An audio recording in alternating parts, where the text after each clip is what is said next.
So how does Celebrate Recovery help grow us, not just spiritually and mentally, even physically, but emotionally? How do we grow in our emotional health, and how does Celebrate Recovery help us in that process? Today, we're going to unpack that together.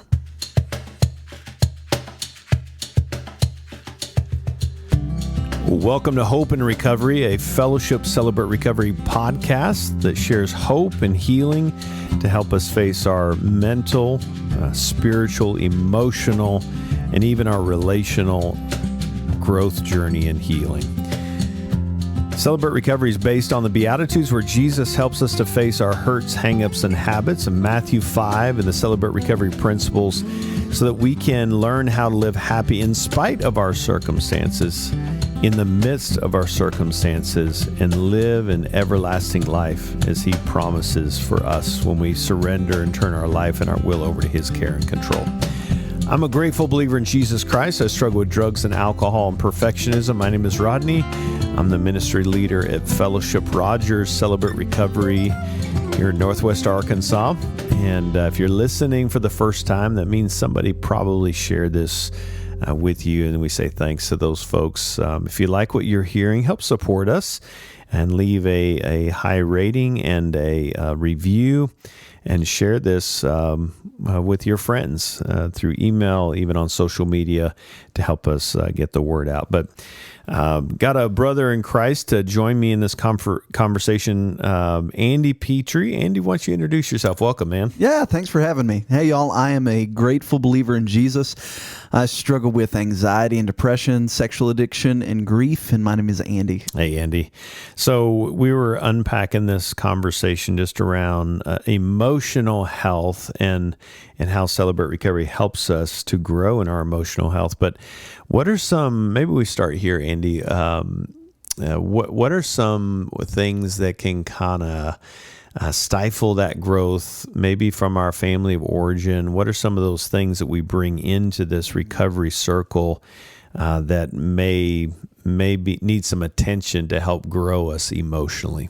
Yeah, it's funny. I often joke when I came into Celebrate Recovery, I had a very strong pornography addiction that I'd had in my life for a long time. I'd had struggles with alcohol, relational issues. I had a lot of these big things that were presenting in my life that needed a lot of issues. And I always joke with sponsees is that after I found sobriety from some of those things, I realized that I also had these things called emotions that were driving a lot of those things that were underneath it. And, as I've come to look at my story, I realized that whether it was in my family or the different hurts that I encountered throughout my life, there was a lot of times where I had these feelings, whether it was shame or anger or anxiety or fear, and throughout the situations that I had, I was taught how to deal with those things. And oftentimes it was taught not to feel those things and to hide them. And any emotion that I bury is always buried alive, and so it pops out somewhere else. Yeah. So emotions just in general are bad. And I've heard that in church circles, capital C. I'm not pointing out any specific church, but just that idea that, never listen to your emotions because they'll lie to you every time. Yeah. And I think it's important just to, I think the emotions are actually telling the truth because they're actually revealing what we're believing. Yeah. And so it's trying to understand, is what I'm believing true?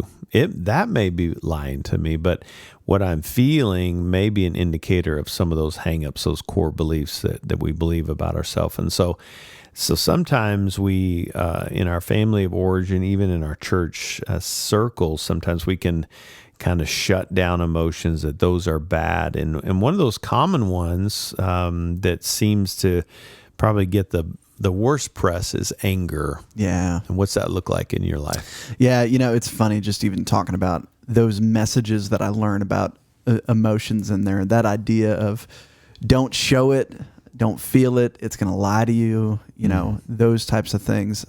It taught me that my emotions were something that were, rather than something that was leading me towards truth, it was something that was always seeking to deceive me. Mm-hmm. And, in anger in particular, I can remember, growing up, I think I probably would have been characterized as a kid with a lot of anger. Mm-hmm. I remember my parents telling me stories about me getting angry when people would pick on me. One time when I was like 3, I pushed a kid into the lake off of a dock one time, just because he was doing something I didn't like. And me having kids now, and looking at my daughter, it's we don't have to teach toddlers to be upset and to get angry. It's kind of one of those things that's in there. And I know for me growing up, I expressed my anger a lot.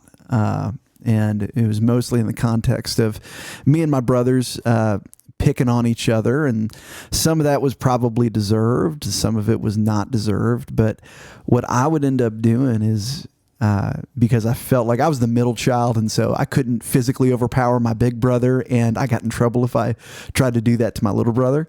And so it felt like the only thing that I could do in that space when I felt like my brothers and I were in relational conflict, maybe there was some picking happening in between us, was to get angry and to yell. And obviously that was something that my parents realized was an issue.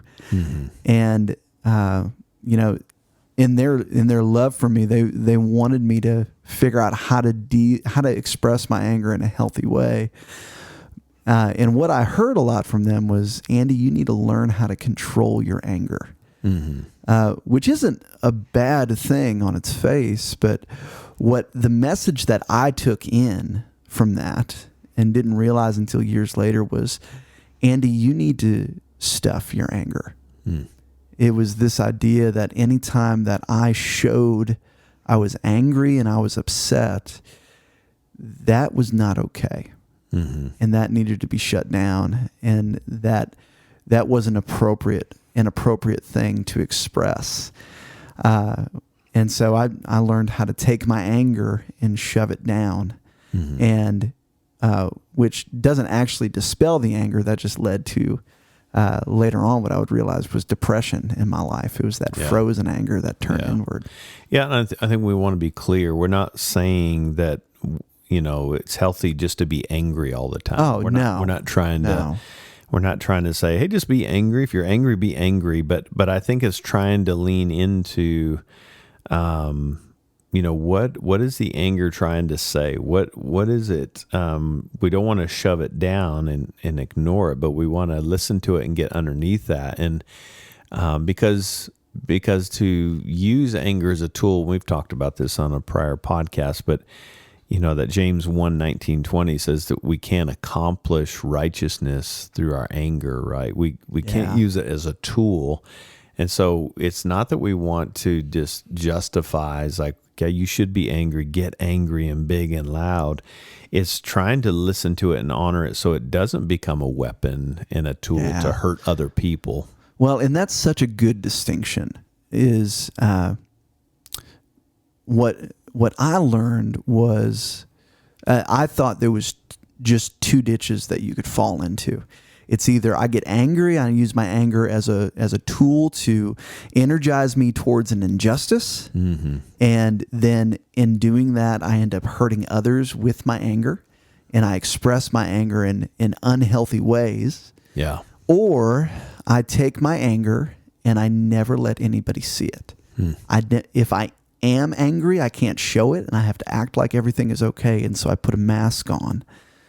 Rather than seeing my anger for what it really is, if I'm frustrated about something, if I'm noticing my body start to get escalated, it's not something to shame, and it's not a tool to be wielded, but it's my heart and my body's way of inviting me into the message that it's trying to tell me, that there's something going on that I need to pay attention to. That signal. Yeah. It's a signal. Yeah. Yeah, because one of those things underneath can be frustration. It can be sadness even. And just, it's interesting even hearing a guy recently tell us that in Celebrate Recovery, he learned how to be sad. And it sounds interesting, kind of crazy to say it that way, but he didn't know how to put into words or even honor that he felt sad. That's a very normal thing, that to feel sad. I mean, if we feel these hurts from other people, or we look around and we see injustices, and am I supposed to just be a glass full kind of guy and just everything is great all the time? And if I don't, then I must not have the fruit in me. I think to get to love, joy, peace, patience, kindness, goodness, gentleness, self-control, all that is to organize where I am so that fruit can grow in me. But even sadness, sadness is one of those things that we can shame, that especially I've seen it with guys, but I've seen it with ladies too, that if I say I'm sad, that I must just be a weakling. Yeah. I must not be a strong Christian if I'm feeling sad. Yeah. Well, and that's one thing, to that end, I've definitely felt that lie, that if I'm sad, I must be weak. But one thing I've learned, even as of recently with myself, is that some of the roots of the things that my anger comes out in is actually because I'm afraid, or I feel misunderstood. Mm-hmm. And I can think of plenty of times growing up, whether, just a lot of different things, whether it was with my friends, whether it was playing football, whether it was just interactions with family, like it wasn't okay to be afraid. And as a man, I shouldn't be afraid. And if I feel misunderstood, well, who cares? I should be confident with who I am. And so it's not okay for me to feel like I'm misunderstood in there. Yeah. Yeah, and even feelings like, another one that comes to mind is loneliness. When we think about how, we feel lonely. This picture came to mind talking to someone recently. I don't know if you've ever seen when they go and rescue stray dogs in the street that have been abused and, mistreated, malnourished.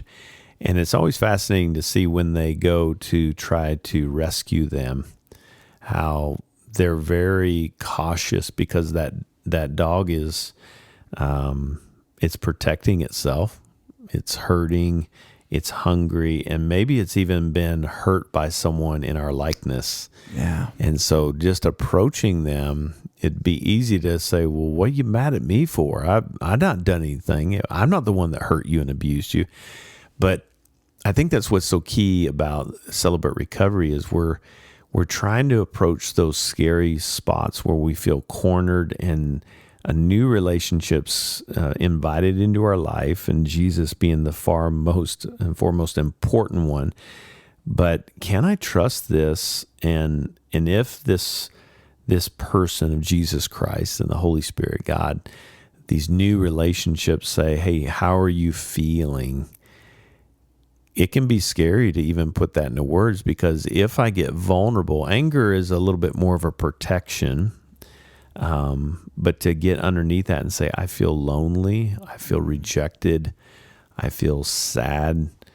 What if I share that with you and kind of open up my heart, and you are one more person that steps on my heart? So maybe it makes sense why I've protected those kind of vulnerable, soft parts of my heart, right?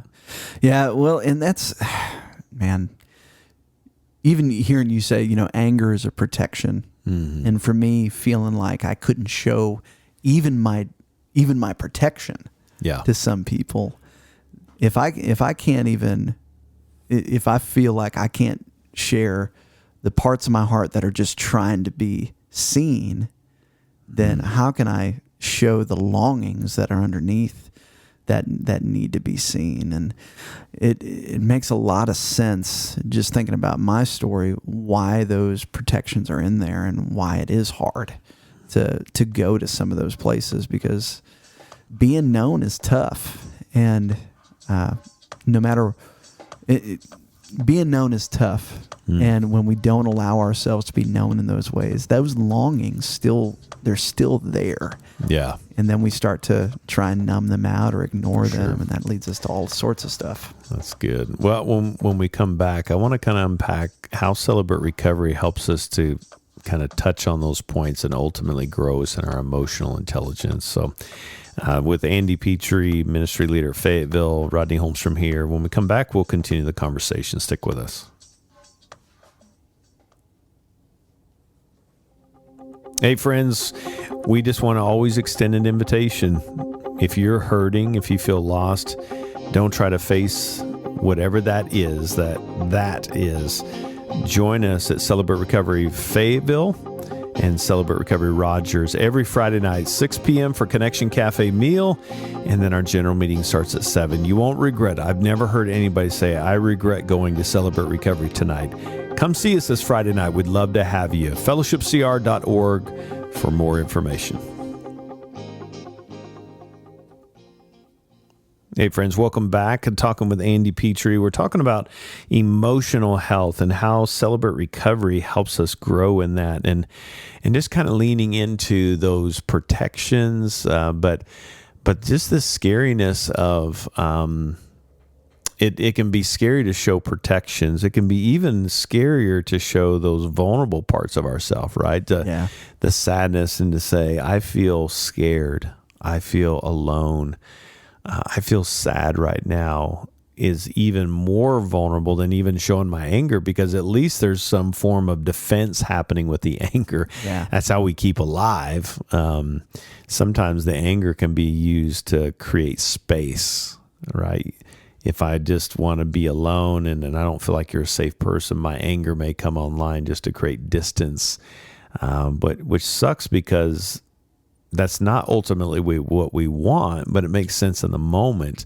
But just talking about just those soft parts of our heart, the scary parts of our heart, and how scary it can be to let people in, because there's good reasons why we don't say to somebody, maybe some of those unwritten or written rules in our family system, like don't be angry, or sadness and tears mean weakness.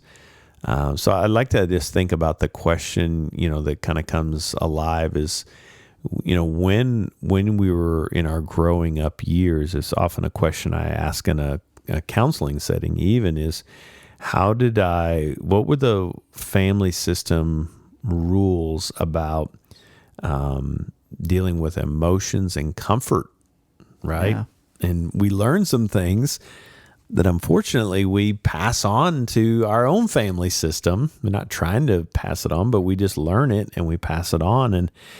And what does that look like? Just some of those comforts, what do we learn about emotions? I mean, we're talking about anger, but we're talking about emotions in general. Just, is it okay to cry? Is it okay to say, I feel lonely? So what comes up for you in that space? Yeah. So I want to preface, what I love about Celebrate Recovery is that it helps me make sense of my story and my hurts. Because when I can make sense of my story and my hurts, then it helps me to see that my emotions are actually completely logical. They're not just these disembodied things that happen to me. Yeah. They're understandable things that come from somewhere. And so when I look at my family structure, one of the things that's true about my family is that both of my parents grew up with abusive alcoholic fathers.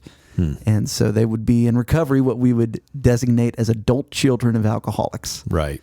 And one of the penchants of that is that emotion is something to be kind of feared in those family systems.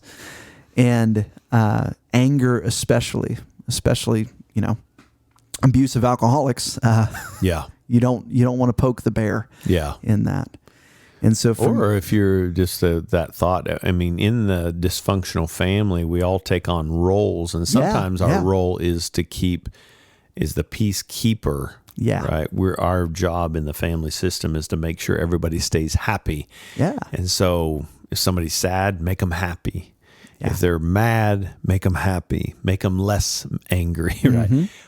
If they're lonely, make sure that they don't feel lonely. And so, yeah, we can take on a role in that family system, and we play that part, and then it carries off into our adulthood. Yeah, and one of the things that I saw in my family that I always enjoyed is that we always did happy really well together.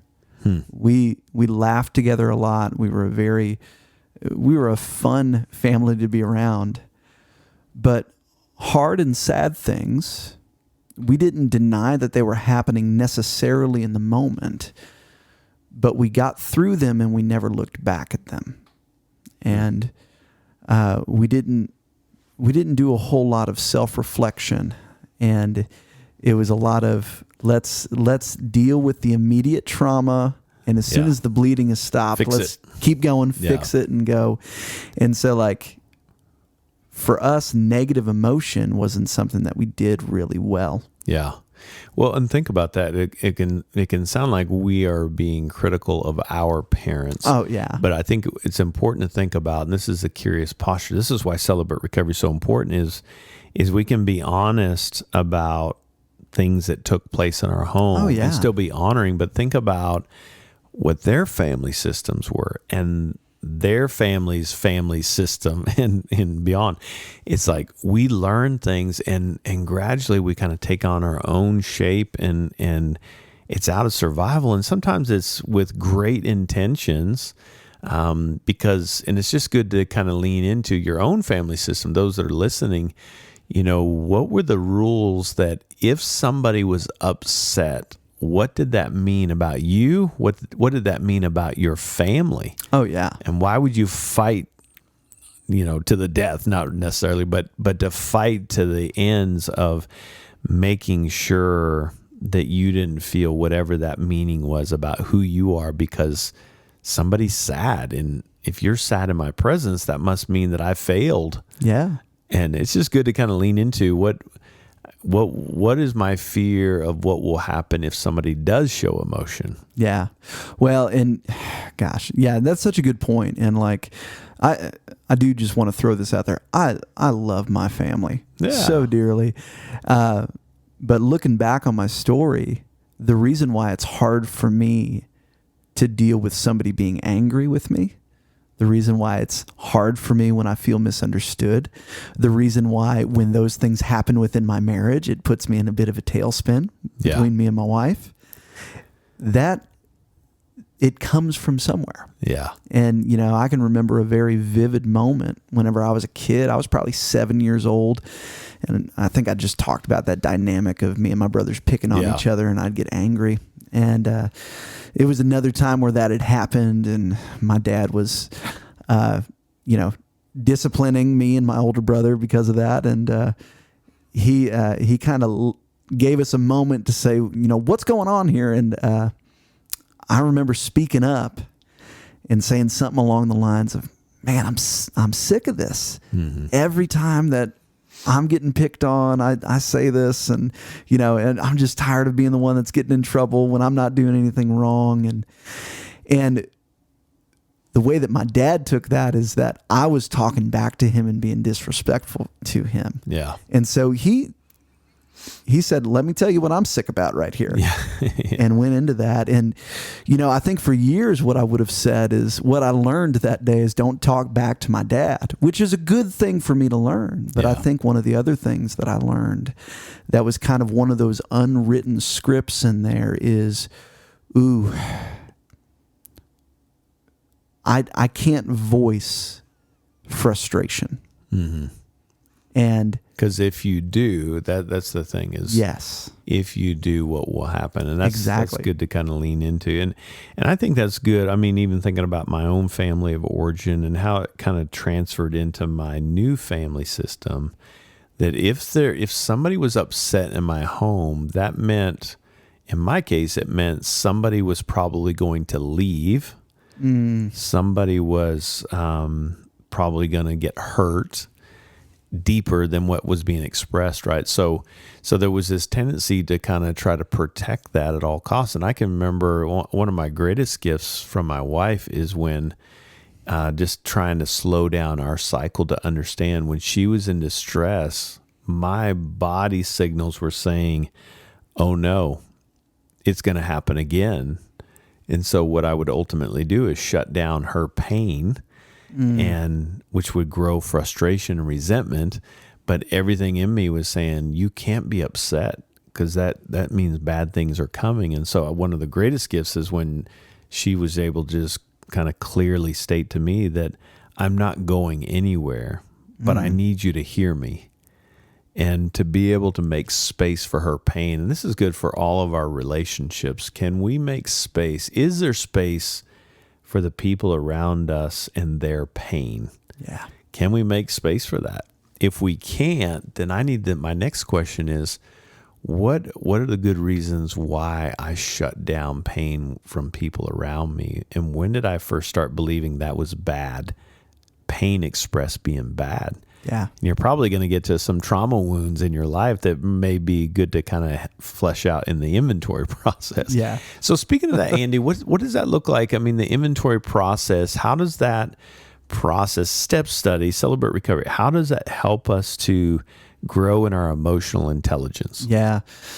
I think especially that inventory process, for me, it was allowing myself to go back to those things. Like I said, my family was really good at forgetting stuff and moving forward. Yeah. But when we forgot stuff, we didn't fully address the wound. And I am very guilty of that in my life. So the inventory process, it allowed me to take a pause and to look at my life and some of the things that had happened in my life, but I had not allowed myself to fully feel, to fully process and fully understand the way that it was impacting me today. The lasting damage is one of the things we look at when we evaluate relationships and situations through the inventory process, is to go, all right, what was the initial wound? Mm-hmm. How did this person hurt me? Or how did I hurt this person? Or what happened with this institution or situation? And what was the immediate emotional fallout of that? Yeah. When Shane Conway bullied me when I was in 5th grade, I felt super embarrassed. Yeah. But then there was some very strong, lasting damage. Yeah. In that. Well, and I think, it's interesting. Sometimes it's not the event that caused the most wound. Yeah. It's how somebody responded to me when I invited them into the event. Yep. Right. So I was, this happened. And when I brought it to my mom to tell her about it, she shut me down. It's like, well, quit worrying about that. That's not a big deal. And then you learn through those unwritten rules that, it's not safe to talk about pain. And that's what I love about the inventory process is it gives us space. And it's always funny when we have a kind of a feelings chart. Yeah. And it's like, I don't know what I feel. And I just want to honor that. If you don't know what you're feeling, don't shame that. It makes sense. You've never had space to talk about this. So how could you put this into words? Right. So give that space. But look at that chart, and it's like, which one of these really resonate the most? When I read it, when I'm talking about this event, what's the feeling that I'm looking on this chart here as I'm doing my inventory that really just jumps into my body and my heart and goes, ugh, that's it. That's what I'm feeling. I never knew the words to put to that, but that's what I'm feeling right now. And to be able to say that with a trusted brother or sister in Christ, it's a game changer. Just say, I'm not going to minimize this. This happened, and it made me feel rejected. And saying that out loud is like, I never realized that I felt rejected. No wonder I was responding with these big emotions because I never got to the heart of what it was like to be left alone and abandoned or rejected. And I need to put that into words. And even that, would that make me think about myself and even other people? And how did that create these unhealthy coping strategies to block people out, to not be vulnerable with anyone, to not let anyone into my pain, that ultimately led to some unhealthy coping strategies that just created a ripple effect into my own family system. Right? Any thoughts on that? Yeah, I mean, there's a lot of thoughts that come to my mind when you're saying that, but being able to give space to feel it, so that then I can understand the message that it told me. Yeah. And how I still hear that message today in so many other situations. Yeah. Was huge for me. And to realize that when I hear somebody at work tell me that I'm not doing as good of a job as I should be, that's not just their voice that I'm hearing. There's but a lot it's of voices. Dozens of other voices, throughout the course of my life. So to that point of, we're talking about, the emotions aren't lying. They're actually revealing what we're believing. Yeah. Just putting that out here on the table. If I said, Andy, you're inadequate. What's some feelings that come up in that place of feeling like and believing you're inadequate? Man, there's the first two that come up is fear and shame. Yeah. Yeah. And fear of what?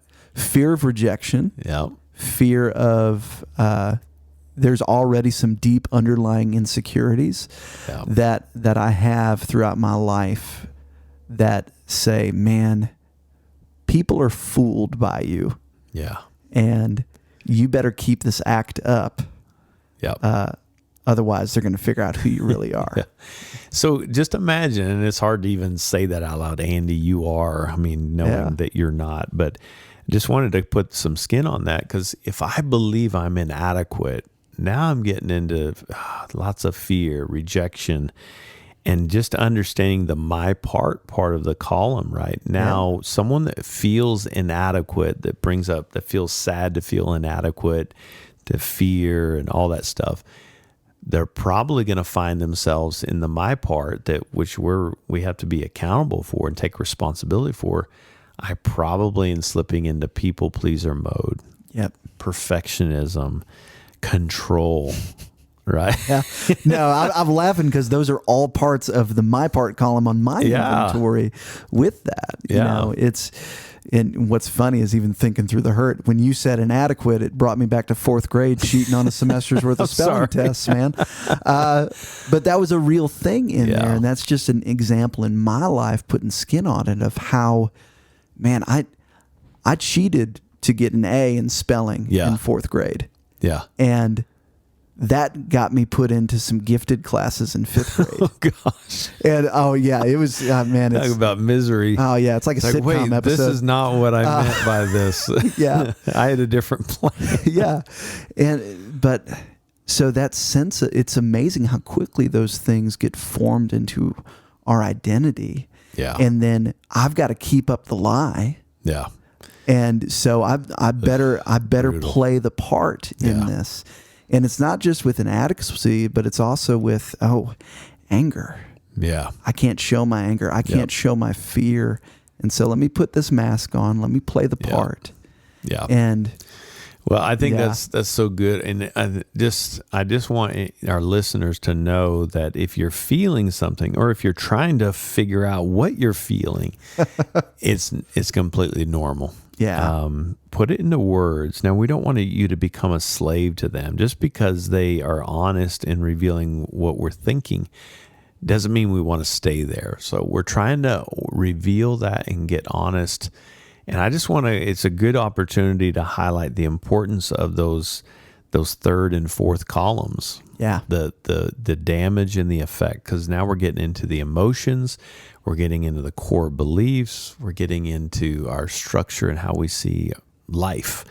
And then we can kind of start understanding the good reasons why we may do what we do, as we're putting that in the my part. And this is why we do it in this order. We don't come in saying, what'd you do wrong? And go get it right. We're actually trying to start back and go, what happened? And how'd that make you feel?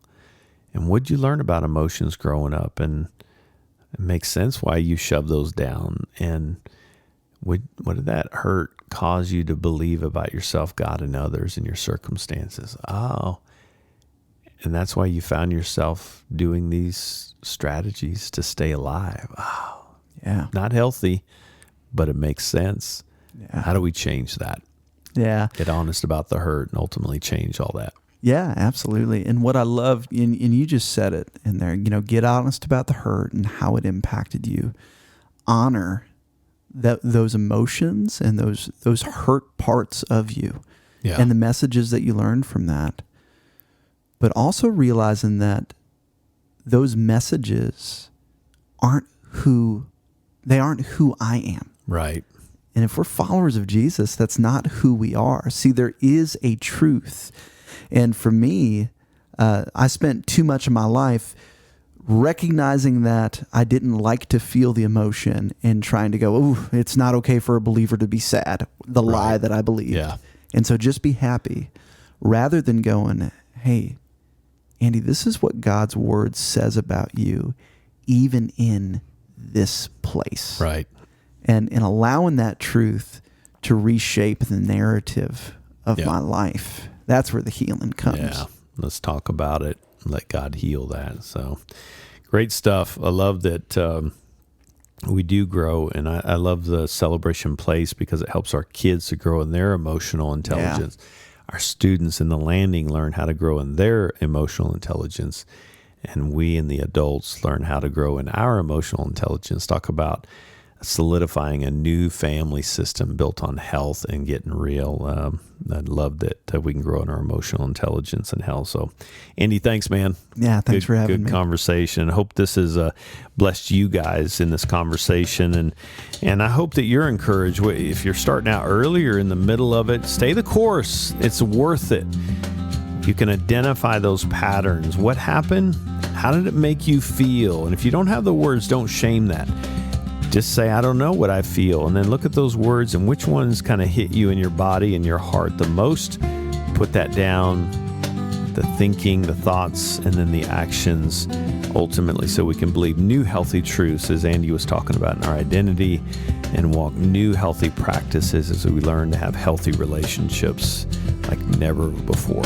Hey, thanks for being with us today. We hope this has blessed you. If you'd like to join us at Celebrate Recovery, again, go to fellowshipcr.org and join us on a Friday night. Fellowship Fayetteville, Fellowship Rogers. Thanks for being with us. We hope that you'll join us next time. Until then, God bless you.